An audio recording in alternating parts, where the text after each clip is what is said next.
नमस्कार शेतकरी मित्रांनो, 89 मराठीत आपल्या सर्वांचं स्वागत आहे. आज 11 जून 2025 आज सोलापूर बाजार समितीमध्ये 155 गाड्याची आवक आहे.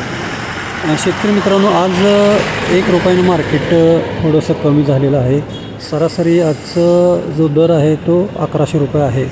आज काही अपवादात्मक टॉप वक्कल हे 1800 ते ₹2000 गेलेले आहेत. अन्यथा एक नंबर माल हा 1400 ते ₹1700 असा गेलेला आहे. तर 2 नंबर कांदा हा 1100 ते ₹1300 असा विकला गेलेला आहे. तर गोल्टागोल्टी ₹100 ते ₹1000 विकला गेलेला आहे. काही गोल्टागोल्टी चांगला असेल तर तो ₹1200-1300 सुद्धा विकला गेलेला आहे.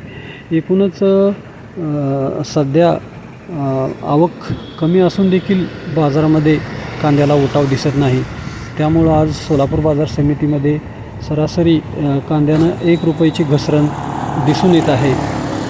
नाफेडनं ₹1580 जो दर दिलेला आहे तो देखील शेतकऱ्यांना परवडणारा नाही. त्यामुळं एकीकडं व्यापाऱ्यांनी आणि केंद्र सरकारनं जी कोंडी केलेली आहे त्यामुळं सध्या शेतकऱ्यांना अपेक्षित दर मिळत नाही. केंद्रानं अतिशय कमी दर जाहीर केल्यामुळं सध्या शेतकऱ्यांना किमान मुद्दल तरी हाती येईल असं वाटत होतं, परंतु ते सुद्धा मिळत नाही. नमस्कार.